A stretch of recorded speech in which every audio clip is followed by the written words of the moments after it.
Amado Vera Hernandez, commonly known as Amado V. Hernandez, was a Filipino writer and labor leader who was known for his criticism of social injustices in the Philippines and was later imprisoned for his involvement in the communist movement. He was the central figure in a landmark legal case that took 13 years to settle. Amado V. Hernandez was a poet, playwright, and novelist. Is among the Filipino writers who practiced committed art.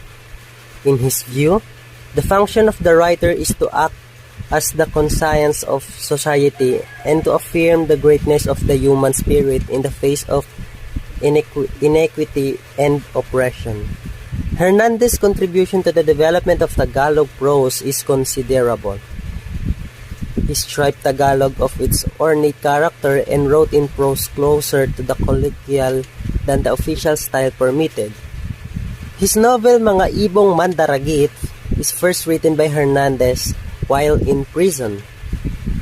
It's the first Filipino socio-political novel that exposes the ills of the society as evident in the agrarian problems of the 50s.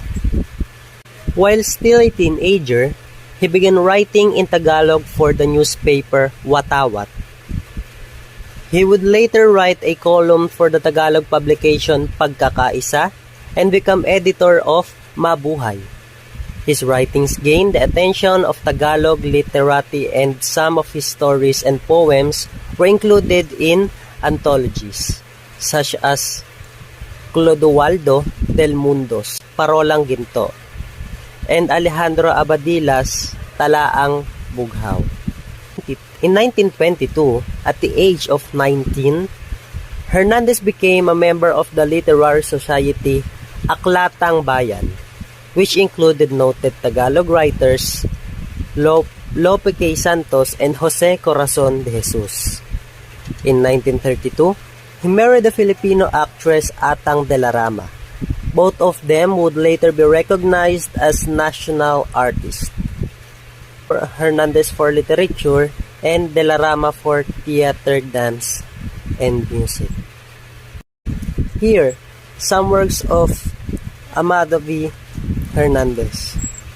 His socio-political novels were based on his experience as guerrilla, as a labor leader, and as a political detainee. So here some of his works. Mga Ibong Mandaragit, that's published in 1969. Luha ng Buwaya, that is published in 1972. Here are the poems. Isang Dipang Langit, Panata sa Kalayaan, Ang Dalaw, Bartolina, Kung tuyo na ang luha mo, aking bayan. Here are some examples of his short stories. Wala nang lunas, Kulang sa dilig, Langaw sa isang basong gatas. So here are some examples of his plays. So his plays are mostly based on his experience in prison. So Munting Lupa, placed in 1957.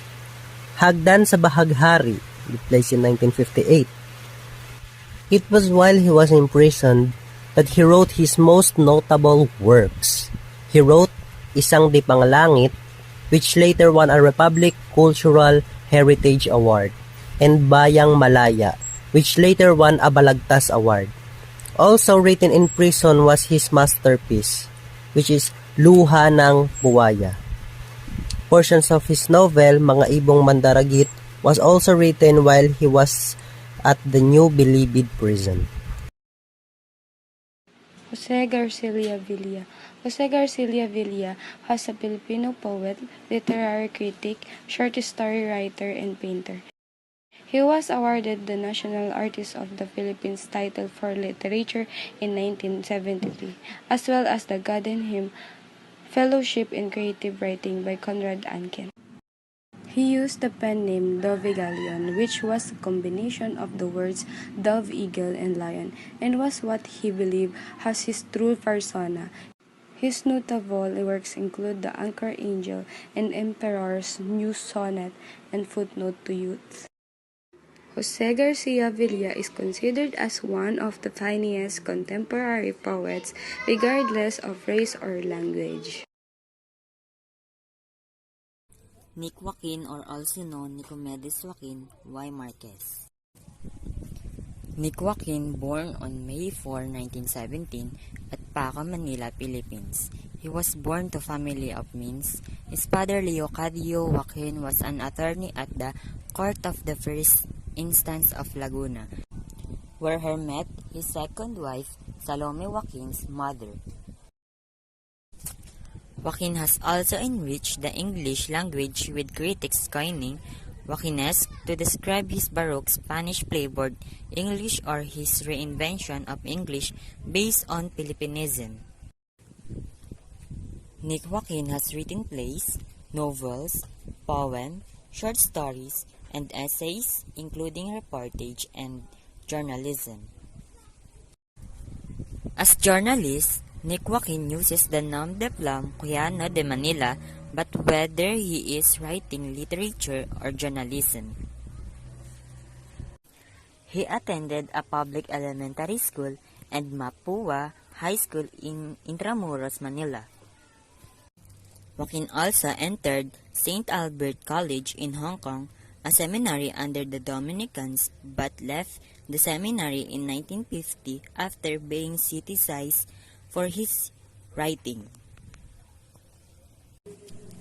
And his major works are The Woman Who Had Two Navels, A Portrait of the Artist of Filipino, Manila, My Manila, A History for the Young, The Ballad of the Five Battles, Rizal's in Saga, Almanac for Malineñas. Nick Joaquin was awarded the National Scholar of Arts for Literature in 1976. He is recognized as a novelist, historian, poet, playwright, and journalist. Carlos P. Romulo was born on January 14, 1899 and died on December 15, 1985. He is the son of Gregorio Romulo and Maria Pena Romulo. His career as a public servant spanned more than 50 years, wherein he is an educator, soldier, university president, journalist, and diplomat. Romulo was very much into writing. He was a reporter at 16, a newspaper editor by the age of 20, and a publisher at 32. He was the only Asian to win America's coveted Pulitzer Prize in journalism for a series of articles predicting the outbreak of World War II. Romulo, in all, wrote and published 18 books, a range of literary works which included The United, I Walk with Heroes, I Saw the Fall of the Philippines, Mother America, I See the Philippine Rise. His other books include his memoirs of his many years affiliation with United Nations, 40 years, a Third World Soldier at the UN, The Philippine Presidents, his experiences in serving Philippine President. Romulo has been named as one of the Philippines' national artists in literature year 1982 and was the recipient of many other honors and honorary. Francisco Arcelana. Francisco Arcelana was born on September 6, 1916 in Manila, Philippine Islands. He already had ambitions of becoming a writer early in his childhood. His actual writing, however, started when he became a member of the Torres Torch organization during his high school years. Later on, he received a Rockefeller grant and became a fellow in creative writing at the University of Iowa and at the Breadloaf Writers Conference at 1956 to 1957. Arcelana pioneered the development of the short story as a lyrical prose poetic form within Filipino literature. His works are now often taught in tertiary level syllabi in the Philippines. His major achievements included the first award in art criticism from the Art Association of the Philippines in 1954, the Patnubay ng Sining at Kalinangan Award from the City Government of Manila in 1981, and Tagawat Pambansang Alagad ni Balagtas for English Fiction from Union ng mga Manunulat sa Pilipino or UMPIL in 1988. The University of the Philippines conferred upon Arcelana a doctorate in Humane Letters honoris causa in 1989. Francisco Arcelana was proclaimed National Artist of the Philippines in Literature on June 23, 1990 by then Philippine President Corazon C. Aquino. He also published books in which are selected stories published in 1963, Poetry and Politics, The State of Original Writing in English and the Philippines Today, published in 1979, and the Francisco Arcelana Sampler in 1991. Arcelana died on August 1, 2002 as a national artist. He received the State Funeral at the Libingan ng mga Bayani. Vicente Madali Gonzales, better known as NVM Gonzales, conferred as the National Artist of the Philippines for Literature in 1997. He was born on September 8, 1915 in Romblon and died on November 28, 1999 in Quezon City. He is a fictionist, essayist, poet, and teacher, articulated the Filipino spirit in rural and urban landscapes. He became UP's International Writer-in-Residence and a member of the Board of Advisors of the UP Creative Writing Center. In 1987, UP conferred on him the Doctor of Humane Letters honoris causa, its highest academic recognition. He won the first Commonwealth Literary Contest in 1940, received the Republic Cultural Heritage Award in 1960, and the Gawad CCP para sa sining in 1990. The awards attest to his triumph in appropriating the English language to express, reflect, and shape Philippine culture and Philippine sensibility. Gonzales has received numerous awards including the City of Manila Medal of Honor in 1971, the Cultural Center of the Philippines Award in 1990, Philippine Centennial Award for Literature 1998, and the role of Regents Professor at the University of California at Los Angeles in 1998 to 1999. The following novels, short fiction, and essays are the works of NVM Gonzales.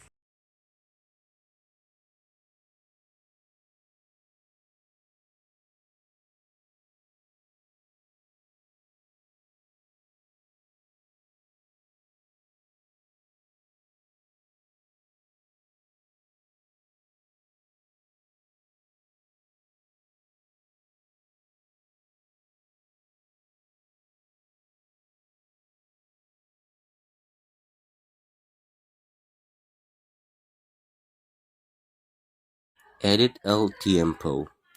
Edith L. Tiempo is a poet, fictionist, teacher, and literary critic.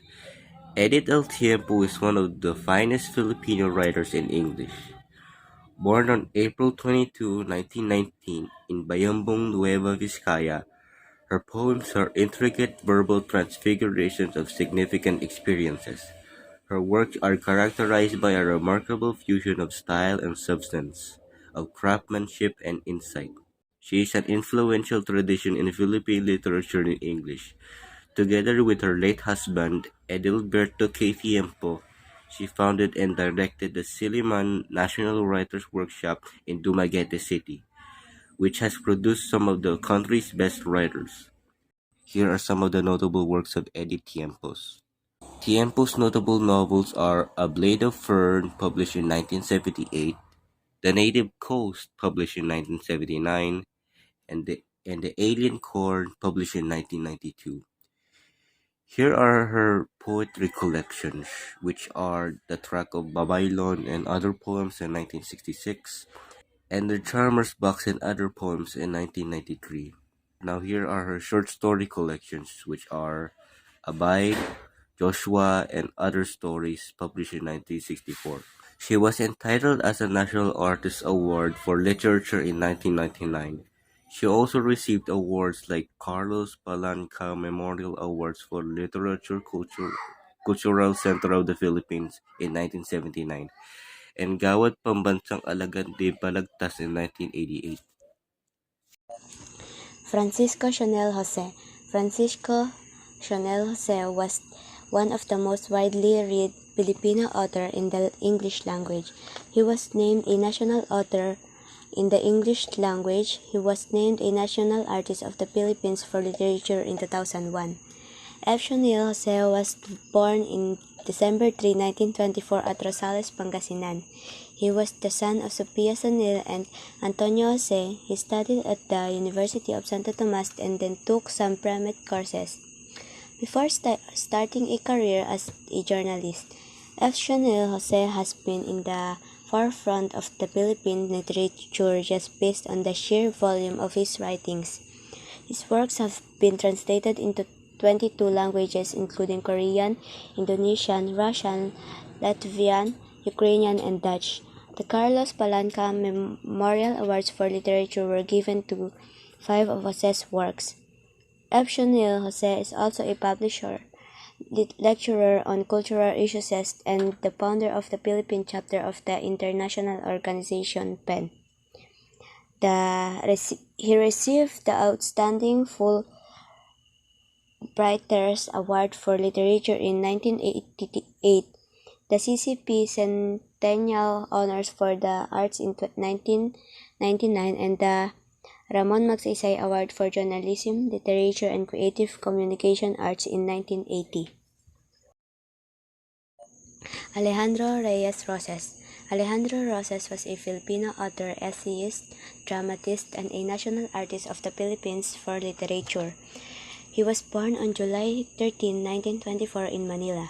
He was the son of Rafael Roses and Inocencia Reyes. He attended elementary and high school at the Ateneo de Manila University. He received a Bachelor of Fine Arts degree from Arizona State University. He was given a Master of Arts degree from Far Eastern University. Also, Alejandro was given an honorary doctorate from Tokyo University, Baguio St. Louis University, Polytechnic University of the Philippines, and the Ateneo de Manila University. He began his career as a dean at the Institute of Arts and Science of Far Eastern University in 1955. Also, he served as a secretary at the Department of Education from 1961 to 1965. In 2001, he was appointed a chairman of the Movie and Television Review and Classification Board until 2002. He published books including Of Cocks and Kites in 1959, Fiesta in 1980, and Something to Crow About in 2005. Roses brought to public attention to the aesthetics of the country's fiestas. He is considered as the country's best writer of comics short stories. Over the years, Roses has won numerous awards including the Patnubay ng Sining at Kalinangan Award, the Diwa ng Lahi Award, the Tanging Parangal of the Gawad CCP para sa Sining, and the Rizal Pro Patria Award. On June 25, 2003, he was officially recognized as the National Artist of Literature. Virgilio S. Almario. Virgilio S. Almario, better known by his pen name Rio Alma, is a Filipino visual artist, author, poet, critic, translator, editor, teacher, and cultural manager. He is a national artist of the Philippines. A prolific writer, he spearheaded the second successful modernist movement in Filipino poetry.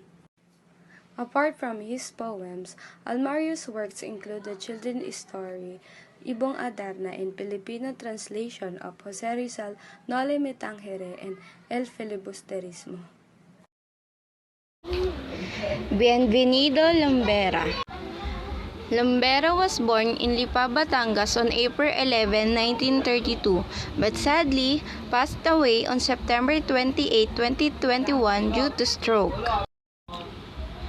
Bienvenido Lumbera is a noted poet, critic, and dramatist. He was orphaned at an early age of 5.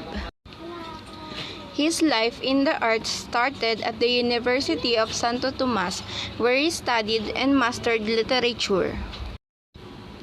In 1968, he got his doctorate in comparative literature from Indiana University.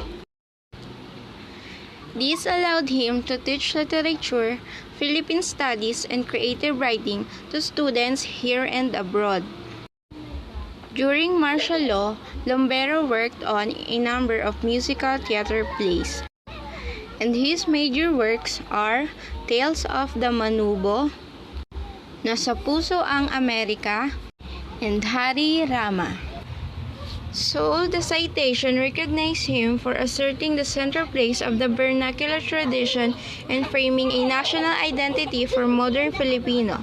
Lombero was named National Artist for Literature in 2006. Lazaro Francisco, also known as Casaro. Lazaro Francisco A. Angeles, also known as Lazaro A. Francisco, was born in Orani, Bataan on February 22, 1890. His parents are Mr. Eulio Francisco and Mrs. Clara Angeles. Lazaro Francisco was a Filipino novelist, essayist, and playwright, and posthumously named as National Artist in Literature in 2009. He took his college education at the Central Luzon Agricultural College, now Central Luzon State University, but was not able to finish due to poverty. He became a messenger of the Provincial Treasurer's Office of Nueva Ecija. Later on, he took third-degree civil service examination where he qualified to become an assessor of the provincial government of Nueva Ecija. In 1958, he established the Kapatiran ng mga Alagad ng Wikang Pilipino. The major works of Lazaro Francisco are his masterpiece and novels, Ama Bayang Magpatiwakal, Maganda Pa ang Daigdig, and Daluyong, affirm his eminent place in Philippine literature. Aside from that, here are the another works of Lazaro Francisco in novels, which are The Binhi at Bunga, 1925, Ama, 1925, and Sa Paanan ng Cruz, 1934. In plays, he has Utos Hari, 1935, and Ang Ikaapat na Mago, 1942. Cirilo F. Bautista is a poet, fictionist, and essayist with exceptional achievements and significant contributions to the development of the country's literary arts. He was born on July 9, 1941 in Manila, Commonwealth of the Philippines, and died on May 26, 2018 at the age of 76. He is acknowledged by peers and critics and the nation at large as the foremost writer of his generation. Throughout his career that spanned more than 4 decades, he established a reputation for fine and profound artistry. His books, lectures, poetry readings, and creative writing workshops continue to influence his peers and generation of young writers. Major works of Cirilo F. Bautista is Summer Sons, that is published on 1963, Words and Battlefields, that is published on 1998, the Trilogy of St. Lazarus, that is published on 2001, Galaw ng Asoged, that is published on 2003.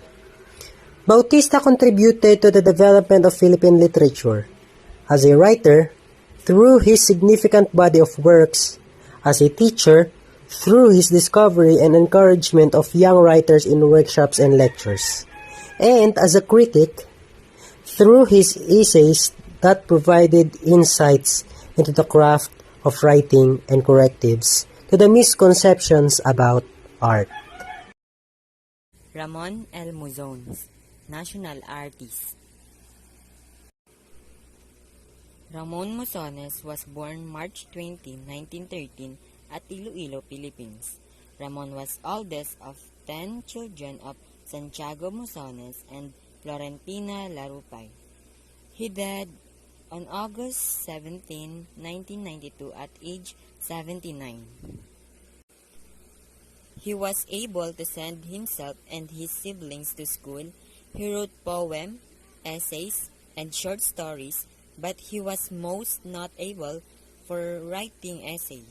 Ramon Musones was a Hiligaynon poet, essayist, short story writer, critic, grammarian, editor, lexicographer, and novelist who authored an unprecedented 61 completed novels.